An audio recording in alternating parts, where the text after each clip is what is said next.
So welcome to our Human Discussions collection of talks, where we chat with inspiring people all about humans, human brands, humans as consumers, and much more.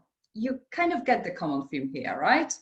So my name is Kate Nightingale, and I'm a consumer psychologist and founder of Human Experience Consultancy, working with retail, hospitality, and tech brands across brand strategy, customer experience, and innovation. And our mission is to create a better world by making brands more human.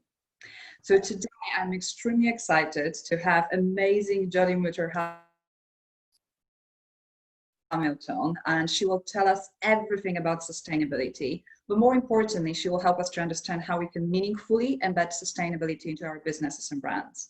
So welcome, Jodi. How are you doing? Thank you. I'm good, Kate. How are you? Very good, very good. So for the audience, Jodi, please introduce yourself. Yeah, of course. Hi, everyone. Nice to meet you. I'm Jodi. I've worked in fashion, well, to be honest, since I graduated in 2001. So I went to fashion, did a fashion degree at Kingston Uni, and basically have been working in the industry, whether it's been in sort of more marketing roles, or I've previously had my own swimwear company, which I founded in, I think, 2008 now. And that was following I did a stint as head of design and sampling in a factory overseas in Mauritius. And I basically, from that point on, became really passionate about making in the UK and also making ethically and sustainably, because I saw direct firsthand how basically factory life and all the discussions around that could affect the people making them.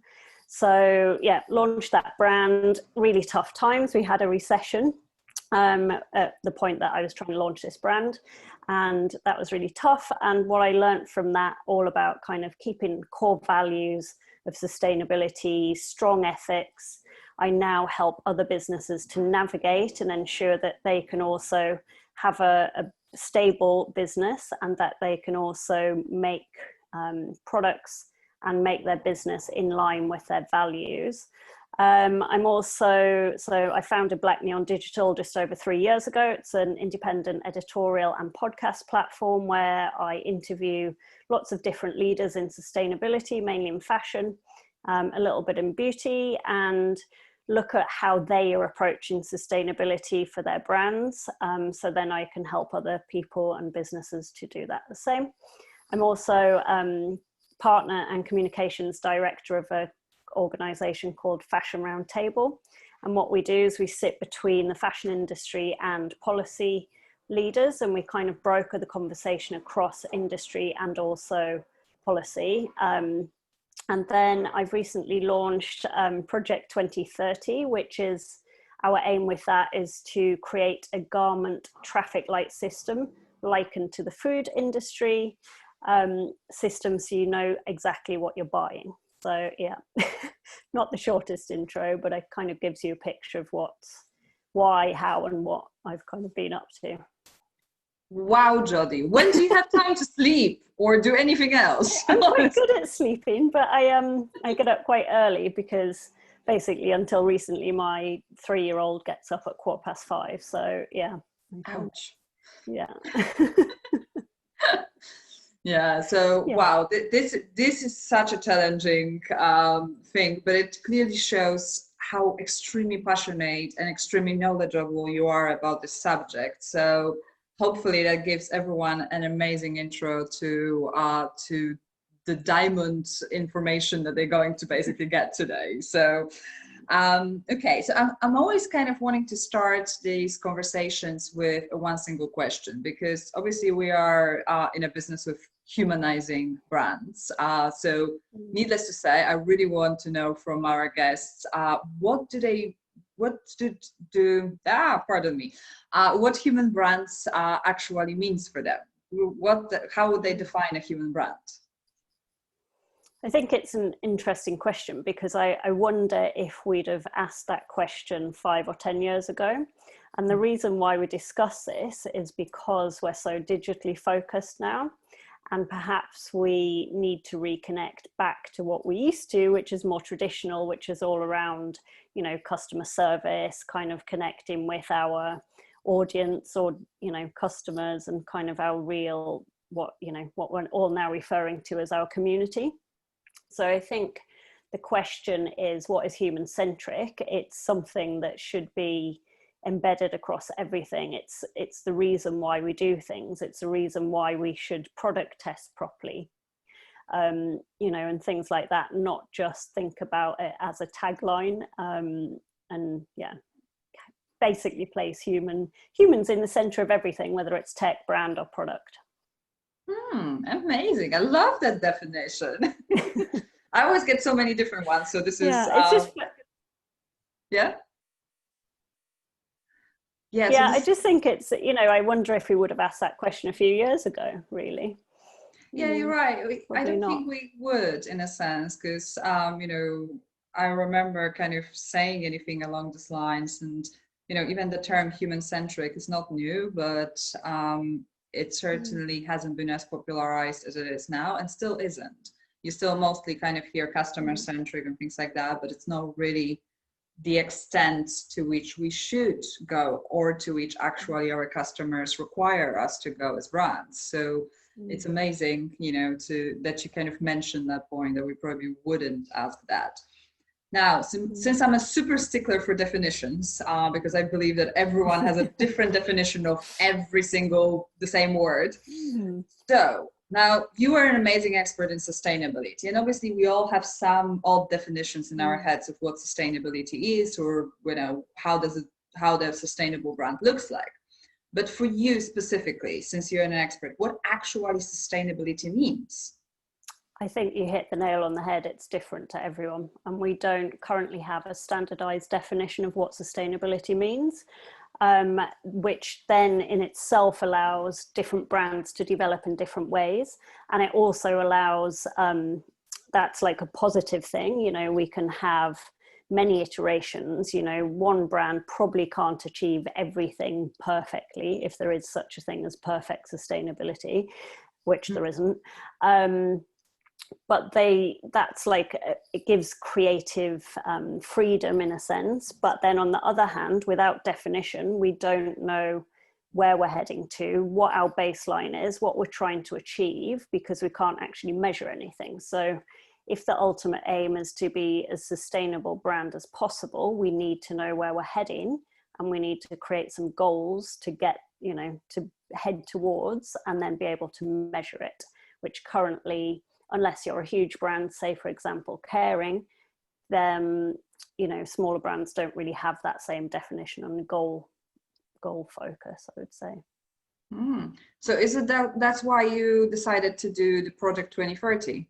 Correct. Yeah. So tell us a little bit more about this project. This is absolutely super fascinating, and I'm excited to finally see it launched very, very soon. Yes. I've been sort of working on this to be honest, if you look, you can quite clearly see, if you look back through all the podcast series that I've done, I've strategically kind of interviewed everyone that I need to gather information from for this over the past three or 4 years. Super tricky. I know, and it wasn't that clear what I needed at the point, but I could sort of feel what needed to happen. And to be honest, what that is a whole information gathering, creating some sort of knowledge center within one place, so we can start to decipher what sustainability means for us as an industry and the planet, and bigger things. And ultimately what I came to the decision is we actually need to create a methodology, a way of benchmarking, a way of ensuring goals are met and progress is met. And without being able to understand how each element of, whether it's fabric or manufacture or carbon or all these different things, impact a product, we basically can't understand what we're making and the impact that it has. So you have to go right back to the beginning.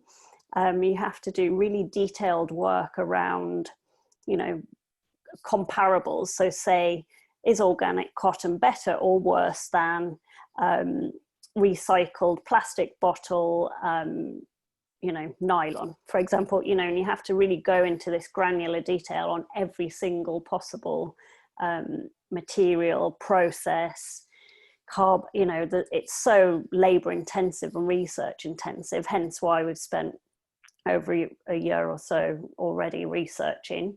And the other really important thing to consider is there are lots of businesses out there doing a similar thing, in the sense we've got a really good app called Good On You app. We have Hig Index. There's lots of tools that businesses and consumers already use. However, that because it's almost like becoming such a great thing that people want to understand sustainability, we're getting more and more businesses, so it's becoming more and more fractured. So we kind of need to bring everything together in one place, with the ultimate aim of being completely collaborative, not for profit, that we can understand what we're trying to do, therefore make more informed decisions. That's ultimately what we're trying to achieve, is a definition and a route to progress, really. Yeah, but I think it will take a long time. Having spoken to you know, some people who created the food traffic light system in the UK, that's basically a life's work. So I'm ready for that, but yeah. I think that anything that actually challenges the status quo and is trying to achieve something extremely meaningful is, you know, a life's work for one passionate person or a group of people. And you know, so it's amazing, and I honestly commend you for starting on that journey, and you know, and coming up with something that not only easy to understand for brands, but more importantly easy to understand for customers, because that's one kind of major challenge, is that, you know, that customers have so many different definitions and they don't really have any kind of, you know, standardized marks. Yes, okay, there is a positive luxury butterfly mark that a lot of know, or the B Corp registration that a lot more customers know at the moment, but it's still very elusive as a subject. So, you know, so a brand can really claim absolutely anything, but what are they actually doing about it? And that's kind of what we also want to know, right? But and all those are at a brand level as well. So what we're trying to achieve is at product level, which, you know, you could be a sustainable fashion brand, but how do you compare a product to the next product? How do you, you know, product forecast what's better for the environment, you know, because you don't really know the impact of that garment and how you compare it to another. And then also from a consumer's point of view, in this country, we actually have, I think it's 1 in 6 adults have a literacy rate of that expected of an age 5 to 7 year old. So when we start to really think about these issues, it's pretty obvious to me that we need to have a really simple way that we can help customers navigate the buying journey, because at the minute that's not out there, and sustainability is very much a niche thing for a certain group of people still. Yeah, I totally agree that any single time I'm seeing anything to do with sustainability, and, you know, we work with helping to launch a completely new sustainable and ethical fashion brand. And, you know, obviously a lot of our research clearly showed before even we started working with them, but even now, so the majority of sustainable or ethical or social enterprise brands, they generally kind of speak super intelligently. You have to be extremely knowledgeable. You have to already know things to understand what is that they're actually doing, as opposed to making it super easy and intuitive and pretty much subconscious in understanding. So yeah, I completely agree with you. And honestly, hats off to you for starting the journey. And I can't see it being absolutely everywhere on every single website and every single store. And it's like, that's going to be amazing. No pressure over there. Yeah. No, I know. A little bit easy. A little bit easier question. Let's assume, you know, you are speaking to like a brand that is on the market for like 10 years. So let's assume it's fashion for now, and they're doing really well, sales are growing and whatever else, but they haven't actually done anything about sustainability. And obviously they're starting to kind of feel a little bit guilty and realize they have to start doing something, and their customers are asking them and whatever else. So where do you start? Where do they start? I'm like, I have had this very exact discussion with a couple of brands and some very, you know, renowned heritage brands and so forth. And actually each of them, what I advised is to basically look back at their history and look back at what's important to them as a brand and why the founders started this brand. You know, for example, if it's a shoe brand, was it because, you know, they wanted to provide the most aerodynamic shoe or the most best quality or whatever it is, and kind of go back to that original ethos of why you started the brand and how it developed, and really look at that. And you know, if you're going to pick off things to kind of start with in the first instant, pick the things that means the most your brand and look at that and decipher what that means. And then if it's, you know, using this analogy of this leather shoe brand, make sure that your leather is the best, make sure that your craftsmanship is the best that it can possibly be, that, you know, you're giving back to areas where you've got the leather from and perhaps deforested. Make sure that you've got lots of practices in place that are completely centric to your brand, because then you can start to make sure that it's in line with your brand. Your customers will feel that it's authentic to you and that you're not just trying to do something tokenry, and kind of move through that journey and look at the progression that you can put against that. So, you know, like I just said, make sure the best leather, make sure it's, you know, using vegetable dyes, best craftsmanship. Then you look at, like, you know, farming, stewardship. Then you can go out and look at farmers. There's kind of like a ripple effect that just carries on and carries on. And I think that's a really good way to tackle that. And any brand can do that. You know, you can talk to or find out why they begun in the first place, and use that kind of similar ripple effect analogy, I'd say. Okay, so really kind of coming back to our core, and then ideally starting first with the product and how it's sort of manufactured, perhaps maybe a little bit looking at the packaging.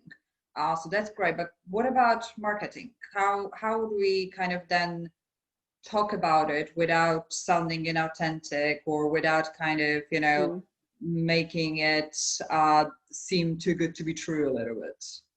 Yeah, I think someone that's done really well recently that I've seen has been Anya Hindmarch, and she has very honestly shown that she'd perhaps not considered sustainability as a theme throughout her business before, because actually, you know, she focuses on craftsmanship and luxury handbags, which by default, you know, are probably slightly more sustainable than cheap plastic ones. But, you know, she's been very open about her journey, and she started, I don't know if you're aware of the campaigns and stuff, but she did all the plastic bottles in her shop windows because she's quite in, you know, she's gone on a journey and she's communicated that with her audience and her customers and been very open about it. So she's basically, when she does something like the plastic bottle, or she's recently done a reused leather scraps kind of collection, and she's been very open and honest about why she's done that,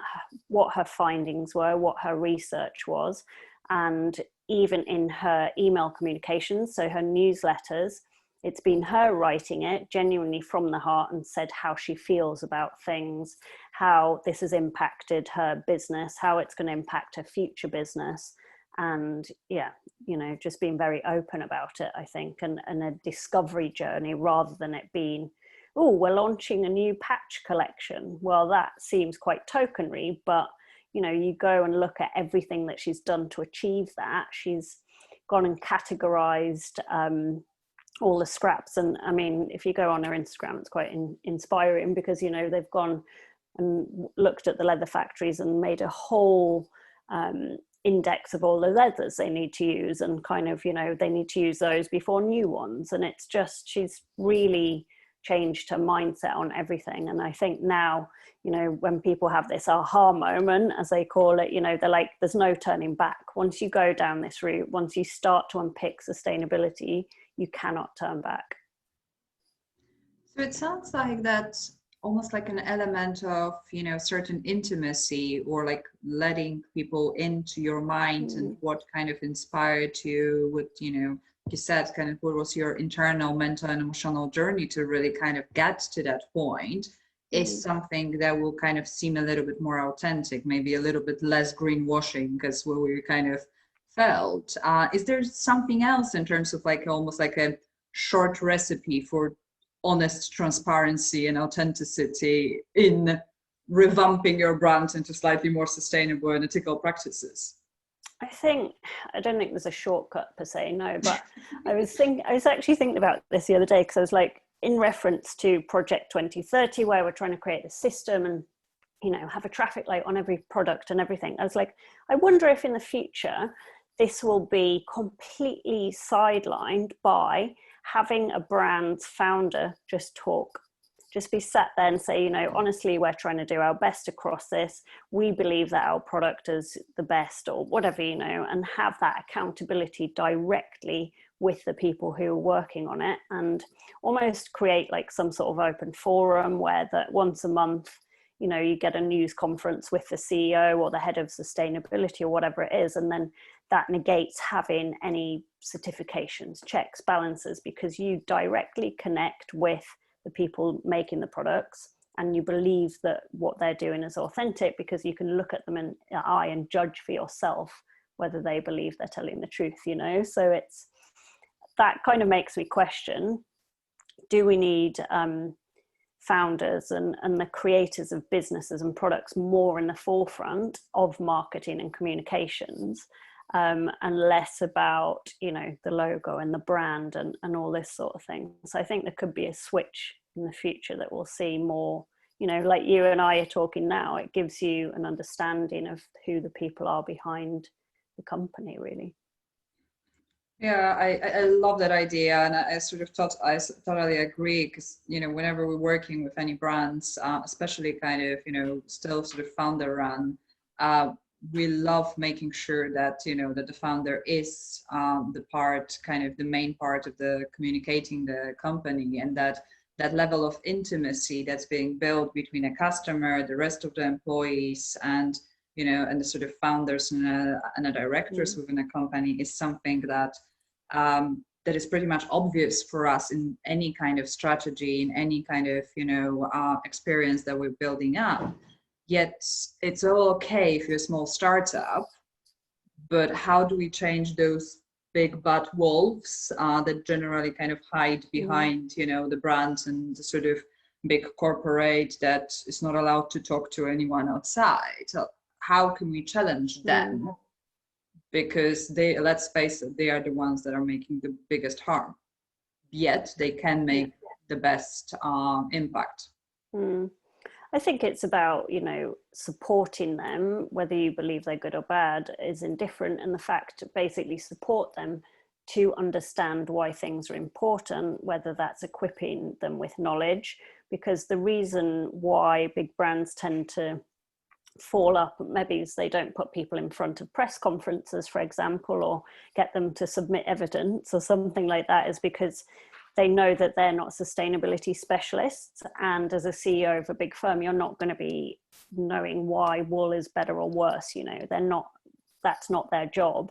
But what their job is to understand the general landscape and understand why sustainability is important, equip themselves with the knowledge, the right teams to ensure that they are receiving the right knowledge, and genuinely have a care and passion for, you know, doing the right thing ultimately, you know.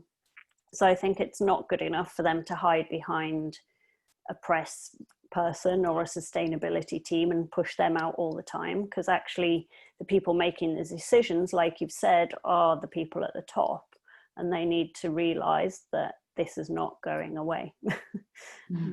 Yeah, in the ideal world, let's keep our fingers crossed. Well, the climate crisis will blow up if we don't deal with it. I mean, it's as simple as that. Yeah, that's true. I'm like, you know, but it's still kind of in a far, far away future. So, you know, 9 years. It's not that far. I know, but like for the CEO, it's kind of, you know, the ignorance is the best answer, right? Most of the time. But okay, so obviously a lot of the challenges with sustainability, but also with sort of ethical practices, happen at the manufacturing level, and it's not necessarily that you know, that the manufacturers don't want to do anything good, because some of them do. I'm like, one of our clients is a manufacturer that's creating the brand, and You know, and I know that they're doing extreme amounts of really good stuff around sustainability and the treatment of their employees and their families and the local community. And, you know, so things are there, but the trouble is, how can we as brand founders or advisors for brands, or, you know, or people working within brands, easily find that kind of manufacturers, because not everyone is like that? Or how can we perhaps challenge our preferred manufacturers to become better and maybe support them in their journey? Are there any tools, are there any directories which are quite easy then for, let's say, a new brand founder to be able to access? I think, yeah, so there's kind of 2 points that I'd like to answer on. One is that I feel that factories, if they weren't pressured by brands to create at the lowest price possible, actually would be more ethical and sustainable. So I don't think it's the factories necessarily that want to do that. They can see directly, for example, if you're in Bangladesh or India or wherever, you can see blue rivers because you've got blue dyed items in your, you know, supply chain. And then their families can't drink blue water. You know, they know better than any of us what is happening in that environment to their people and to the environment. And I think it's up to us to be aware that, for example, you know, if you buy from brands who don't honor their codes of conduct, that you shouldn't buy from them. And I think that we've not got to put all the pressure on the actual factories. I think there are other tools out there, like you've said, you know, there's some great tools out there. For example, I don't know if you know Supply Compass. They've built ultimately like a broker and supplier network directory that you join, and, you know, they'll help you meet the right supplier. There's other companies, for example, Segura, who I've done some work with, and they have, I think, 500 million products on their platform.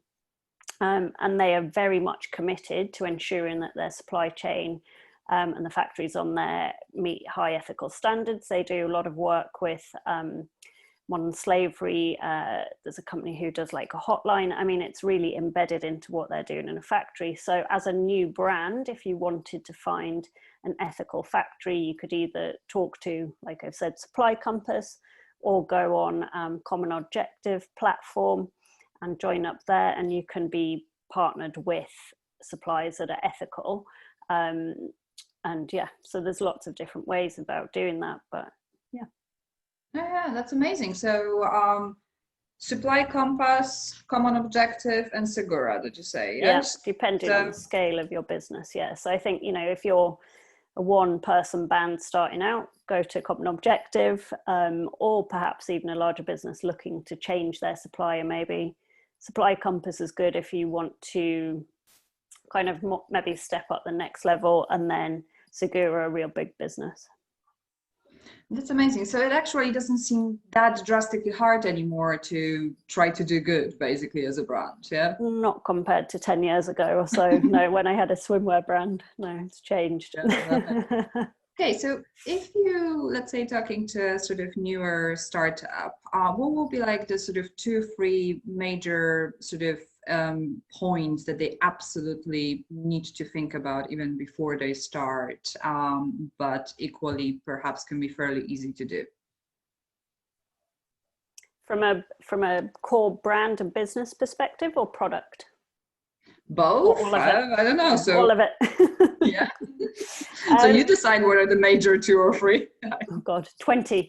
No, there's a long old list. I think it goes back to what I said before around defining who you are as a business and a brand, and looking at what's really important to you, because what's important to you and what you're going to end up communicating is the main thing that your customers will care also about. So really brilliant brand example of this is Monk London. They're a sunglasses brand started by a guy called Freddie Elborn, and he makes the most beautiful sunglasses. I think I've got a pair here somewhere.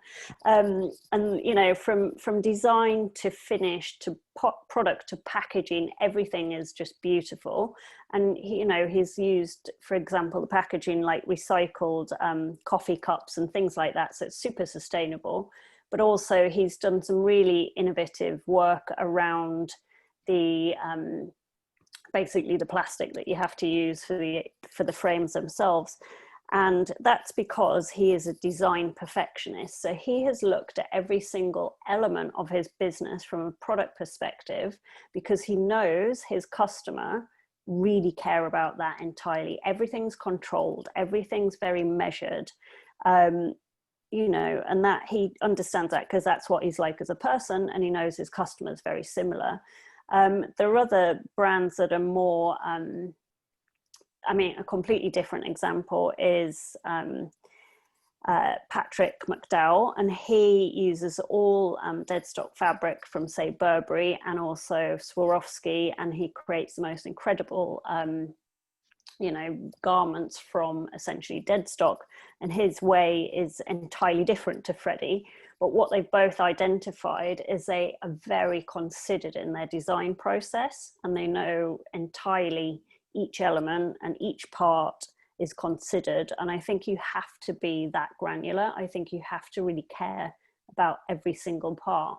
And if one part's restrictive due to cost at the minute, you know, you have to kind of like make sure that you come back to that and you keep trying to create a better design for that, you know, and ensure that you can at some point deal with that and or move on and find a different element that you need to change. That's amazing. So basically kind of figure out who you are as a brand and what you stand for, and make sure you absolutely control every single step of your product journey. Those will be kind of the two major steps that really any brand at the beginning needs to take to kind of get on the journey of sustainability or ethical brand creation, basically. Yes? Yeah, I think be responsible, take ownership and care about what you're doing, you know, and if you don't know something, find out, do some research, ask people, get advice, you know, yeah, reach out to people, because it's not, what you're trying to do is probably not that unique. Someone else has been there at some point, you know, a sunglasses brand, a sweatshirt brand, a athleisure brand, you know, there's lots of commonalities that are happening. It's just your approach, and kind of focusing on what's important to you and ensuring that that's in a product level and communicated out to your customer. That's amazing. Can I have one last question as well before we jump into the audience questions? I was obviously we are in a situation that we are with COVID and everything else that's going on. Have you already seen, or are you kind of predicting some kind of changes in terms of customers' perception and requirement for sustainability, ethical, or social impact brands? Short answer is yes, but also it has the opportunity, or the potential, should I say, not opportunity, to backfire. So we're so focused on, I mean, you probably know more about the psychology of this than I do, but we're so focused on survival at the minute that actually something far in the future we can't really comprehend. So if you've decided that you're making a brand as sustainable as possible for the future, how do you deal with that now when you need to get sales in the door to keep you alive in this moment? So it's kind of like this really weird balancing act, but I do feel the brands and companies that have taken the time to pause really ensure that they're creating something worthwhile for the future, for them and their families, or their, you know, future generations and the earth, I think will be the winners, because it's kind of obvious that they're doing it for the right reasons. And I think, like we said about authenticity before, you've got to really connect. And, you know, more than ever now, people aren't buying products just because they need a t-shirt. We don't need a new t-shirt, you know. It's like you want to support a brand, and I would rather support a brand by, you're almost like donating to what you care about, you know, at the end of the day. And that's how you show, you wear your values, as people sort of turn the coin. Yeah, it's an amazing answer. Thank you for that. There's obviously a lot of research around something called mortality salience. So the fact that we reminded about our mortality, which actually has shown that the preference for kind of more sustainable behaviors and kind of consumer choices can be enhanced by those reminders of mortality, which basically we have been having every single day, few times of a day for the last few months. So, you know, so there are obviously already some good things that are happening. So I love that you kind of mentioned that same thing, but equally, as you said, kind of still making it very reasonable, perhaps maybe more affordable, because it is possible. You know, it's not, it doesn't have to cost the arm and the leg to be sustainable. And, you know, there are ways of making it much more affordable. So more of us, more sort of consumer base can actually, you know, do what they care and wear their values, as you said. So beautiful answer. Thank you so much, Jodi. That's okay. Okay.